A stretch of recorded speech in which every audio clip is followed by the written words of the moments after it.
Hello दोस्तों, आज हम मूवी एक्सप्लेन करने वाले हैं जिसका नाम है सेक्टर 36 और ये मूवी आपको ज़रूर पसंद आएगी। So without any waste time चलिए आते हैं अपने मेन थीम पे। दोस्तों, कहानी की शुरुआत में हमें प्रेम नाम के एक आदमी को दिखाते हैं जो कि वो केबीसी देख रहा था। केबीसी का मतलब कौन बनेगा करोड़पति, और वो हर रोज़ की तरह रात को 8 बजे टीवी खोल कर केबीसी देखता है। और फिर हम देखते हैं कि उसकी पत्नी का फ़ोन आता है और हमें पता चलता है कि प्रेम जो है दिल्ली में रहता है और उसकी पूरी फैमिली एक छोटे से गांव में रहती है और उसकी फैमिली में सिर्फ उसकी एक छोटी लड़की है और उसकी एक पत्नी है जो कि अभी प्रेग्नेंट है। इसलिए प्रेम जो है अपनी पत्नी के पास हर रोज़ फ़ोन लगाकर उसका हाल चाल लेता रहता था। फिर हमें पता चलता है प्रेम के बारे में, जो कि अपने छत के ऊपर जाता है जहाँ पे उसने एक लड़की को किडनैप कर रखा है और उस लड़की को किडनैप करके वो बेरहमी से उसे मार देता है और उसे काट कर टुकड़ों में कन्वर्ट कर देता है। और फिर यहाँ से सीन चेंज होता है जहाँ पे हमें देखते हैं यहाँ के एसआई पांडे जो कि इस एरिया के सब इंस्पेक्टर होते हैं और उनकी भी एक पत्नी है, साथ ही उनकी भी एक छोटी सी लड़की है। और वो अपनी बेटी को स्कूल को छोड़ने के बाद सीधा अपने थाने आ जाते हैं जहाँ पे वहाँ पे हम देखते हैं थाने की बोर्ड पे कई सारे लापता बच्चों की पोस्टर लगे हुए थे। हमें पता चलता है कि इस एरिया के कई सारे बच्चे किडनैप हो गए हैं कुछ दिनों से, लेकिन पुलिस का कहना है कि यहाँ के बच्चों का कोई किडनैप नहीं किया बल्कि वो अपनी मर्जी से इधर से भाग गए हैं। और फिर हम देखते हैं सब इंस्पेक्टर के पास एक आदमी और आता है और अपने बच्ची का कंप्लेंट लिखवाता है। कहता है कि मेरी बच्ची कुछ दिनों से पहले गायब हो गई थी और मुझे अभी तक नहीं मिली है। लेकिन सब इंस्पेक्टर पांडे कहते हैं कि मैं मिसिंग का केस नहीं देखूंगा। वो हमेशा की तरह मिसिंग का केस नहीं देखते हैं। और फिर हम देखते हैं वो बाप जो है अपने बच्ची का पोस्टर चिपका कर पुलिस वाले बोर्ड पे वहाँ से चला जाता है। और फिर सीन चेंज होता है जहाँ पे हम देखते हैं कई सारे बच्चे खेल रहे होते हैं क्रिकेट, जहाँ पे बॉल जाके एक नाले में गिरती है और हम देखते हैं नाले में जहाँ बॉल लेने के लिए अली नाम का लड़का जाता है, जहाँ पे उसे नाले में एक कटा हुआ हाथ मिलता है। तभी वो पुलिस को बुलाता है, लेकिन पुलिस वाले तो लोग सोचते हैं कि ये बंदरों का हाथ है होगा, लेकिन सब इंस्पेक्टर कहते हैं कि नहीं, ये आदमी का हाथ है। लेकिन ये नाला जो है काफ़ी दूरों से बहता हुआ आ रहा है और हमारे एरिया में कोई भी अभी हाथ मिसिंग का कोई केस नहीं आया हुआ है, इसीलिए वो केस वहीं पे छोड़ देते हैं। और फिर इनाम के तौर पर अली को 100 रुपये देते हैं एसआई पांडे। और ये सब कारनामे जो है प्रेम अपने खिड़की से देख रहा होता है।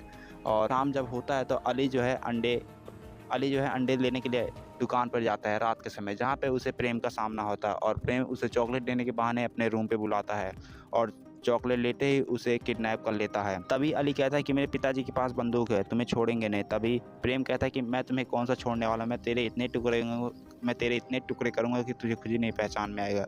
तभी कहानी जो है फ्लैशबैक में जाते हैं जहाँ से 1943 का सीन दिखाया जाता है, जहाँ पे हमें प्रेम के बचपनों का दिन दिखाते हैं, जहाँ पे प्रेम का बचपनों दिन काफ़ी बुरी तरीके से गुजरा हुआ है, क्योंकि वो अपने मामा के पास रहता है और उसके मामा जो है उसके साथ हर डेली उल्टे सीधे काम करते हैं। और फिर पता चलता है कि उसके मामा जो है एक कसाई हैं जो कि चिकन शॉप का दुकान होता रहता है।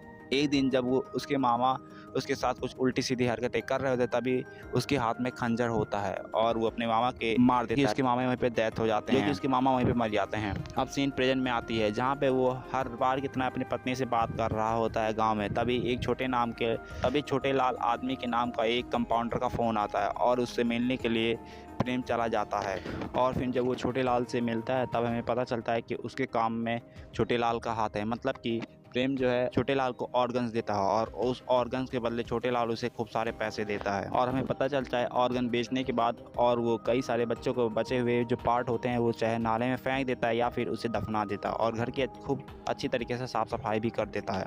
और फिर हमें पता चलता है कि प्रेम जो है एक लस्सी नाम एक बहुत बड़े आदमी के घर पे नौकर का काम करता है, लेकिन लस्सी जी जो है वो अपने घर पे अक्सर नहीं रहते हैं। और हमें पता चलता है सीन में जहाँ पे करनाल हरियाणा का सीन दिखाते हैं और फिर हम देखते हैं कि लस्सी जी जो है उनके पोती और उनकी पत्नी भी रहती है, और लेकिन लस्सी जी जो है बहुत गिरे हुए इंसान रहते हैं, लेकिन वो बड़े आदमी होते हैं इसलिए उनसे पुलिस की बहुत अच्छी पकड़ होती है। और हम देख लेते हैं एक दिन वो अपनी पोती के साथ गलत हरकत करने ही वाले होते हैं, तभी यहाँ उनकी पत्नी आ जाती है। और फिर हमें एक छोटी सी फैमिली को दिखाते हैं जहाँ पे झुमकी नाम के एक लड़की को देखते हैं और वो लोग फेस्टिवल देखने के लिए नवरात्रि मेला में जा रहे होते हैं। और फिर हमें बताया जाता है कि प्रेम जो है कई सारे लड़कियों को काट पीट देता है और उसने अभी तक कितने जने लड़के को काट लेता है, कितने लड़कों को उसने दफना दिया और काट दिया है। और वहाँ के एरिया को लड़कों को नहीं मिलता है, मतलब वहाँ के पेरेंट्स को उनके बच्चे नहीं मिलते, क्योंकि प्रेम उन लोगों को जान से मार देता था, काट देता था। जब झुमकी नवरात्रि फेस्टिवल देख रही होती तभी वहाँ झुमकी के फ़ोन के एक आदमी के पास फ़ोन आता है और उससे वो मिलने चली जाती है। और फिर हम देखते हैं कि रामलीला के मैदान में रावण का रोल एसआई पांडे ही कर रहा है, क्योंकि उसे रावण का रोल करने में काफ़ी मज़ा आ रहा होता है। और फिर हम देखते हैं कि प्रेम को, जो कि उसने रावण के मुखौटे को पहनकर उस रामलीला में घुस जाता है। और फिर हम देखते हैं कि छोटे लाल जो है छोटे एम्बुलेंस लेकर बाहर खड़े होते हैं। तभी वहाँ एक आदमी आता है एसआई पांडे के पास, कहता है कि ये मेरी बच्ची है, वो गायब हो गई है, मैं चाहता हूँ कि आप इसे जल्दी केस इन्वेस्टिगेट करके मेरी बच्ची को ढूंढ दें। तभी वो कहता है कि उस आदमी से कि इस एरिया के छोटी सी झोपड़ी के बच्चे गायब नहीं होते बल्कि यहाँ से चले जाते हैं, क्योंकि यहाँ एरिया काफ़ी छोटी होती है। तभी वो बुजुर्ग आदमी दुखी से कहता है कि अगर ये बात तुम्हारी बच्ची के लिए हो तो तुम क्या करोगे। तभी एसआई पांडे गुस्सा जाता है और उसे वहाँ से भगा देता है। रामलीला के मैदान पे जब रावण का प्ले का रोल ख़त्म करके एसआई पांडे अपने पत्नी के पास आता है, तभी वो पूछता है कि उसकी बच्ची कहाँ है, क्योंकि उसकी पूरी फैमिली उसी ग्राउंड में ही होती है।